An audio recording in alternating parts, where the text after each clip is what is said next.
What you are describing is a case of prosopagnosia, difficulty in remembering people's faces, the psychiatrist said when Cristobal shared the symptoms he had been experiencing for the last few years due to his countless obsessions. It seemed he was suffering from obsessive-compulsive disorder. "So, what should I do, doctor?" asked the middle-aged man, anxious about the diagnosis. Dr. Rojas looked at him with his penetrating gray eyes and said that for now, he would prescribe him some anti-anxiety medication. He printed the prescription from his computer and handed it over. "You should take these pills 3 times a day, with each meal. You might feel a bit sleepy, but it's normal. I'll see you next Wednesday at the same time."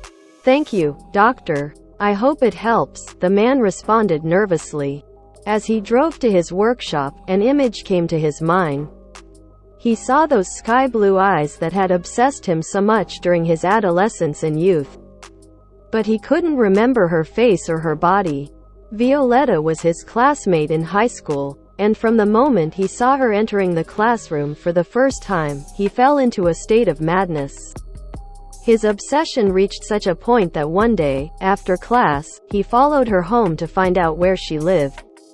Every afternoon, he stood on the opposite sidewalk to spy on her.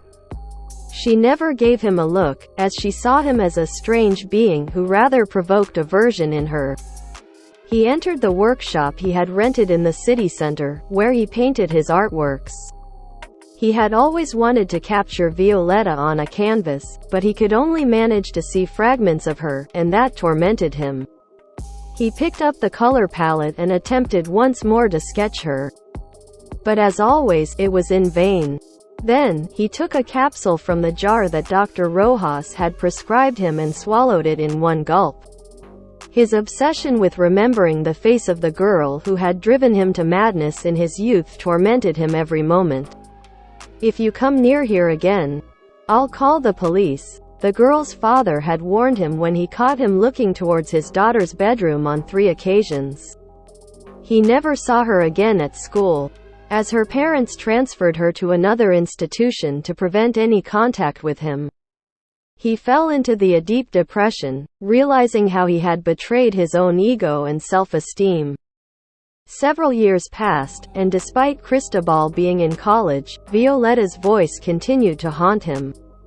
He attempted to have several girlfriends, but he always searched for her in them, causing none to truly capture his heart. Thus, he decided to remain alone, because in his troubled mind, he held on to the hope of someday reuniting with her and living out what could never be. At times, thinking of her filled him with so much euphoria that he would quickly grab his brushes and attempt to paint her, just as the first time he saw her. However, not being able to recall her face turned that momentary joy into profound disappointment. He even attempted suicide several times, as he believed his life had no purpose without her. He completed his latest artwork for the exhibition he would be holding at Soma Gallery the following Friday. However, despite the good news, he felt incredibly sad by his inability to paint the source of his obsession. He believed that if he could remember her, he might exorcise the ghost that didn't let him live in peace. He picked up the phone and called his agent to arrange for the collection of his paintings. "Your skills are improving more and more. I think your artwork will be sold like hotcakes," Christian said as he marveled at those extraordinary paintings. Several days went by, and the medication prescribed by the psychiatrist had shown no effect on him. It only caused him excessive drowsiness, which diminished his creativity. Moreover, he still experienced high levels of anxiety. Fortunately, that afternoon he had his second appointment with Dr. Rojas. He entered the doctor's office and took a seat. "How have you been feeling these past few days?" the psychiatrist asked, while reading his medical history.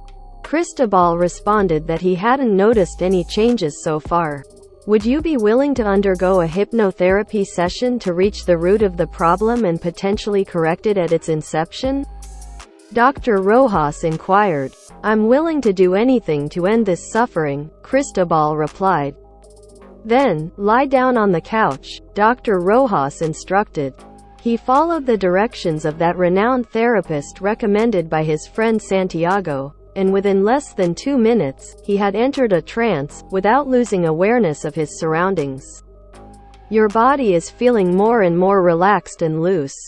Now, travel to the moment when you met Violeta. What do you see? She just entered the classroom. She's new. She comes from another city. Her eyes are a very light blue, and her gaze is warm and tender. I'm fascinated. I don't know why I feel so nervous. How is her face and hair? She has very fair and smooth skin. Her hair is long and blonde. I had never seen a girl as beautiful as her, he continued excitedly. Well, now go back to the moment when she rejected you. What did she say? You're a weirdo. Do you really think someone like me would be interested in you? Just look at yourself. You're a loser, he responded, imitating her. How do you feel after hearing those words? I feel a lot of anger and sadness. No one had ever spoken to me like that before. I just want to win her over and show her who I really am. Now tell her what you've just told me. With a trembling voice, Cristobal told Violeta how her words had hurt him and the anger he felt when remembering them. Dr. Rojas asked him to promise the young woman that he would no longer bother her. Then he instructed him to let go of his obsession and live a normal life. 3, 2, 1.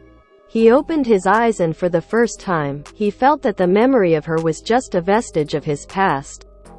The unhealthy obsession he had carried was now left behind, as the doctor's therapy had helped him understand that those confusing thoughts and behaviors were a result of that obsessive mindset. He looked at the psychiatrist and gave him a big hug. He had been reborn, and it was time to reconcile with himself and boost his self-esteem, as everything had been a product of his lack of self-love the rejection had caused. Now he felt a great sense of tranquility. With a renewed spirit, he left the office, ready to live life to the fullest and make up for the lost time.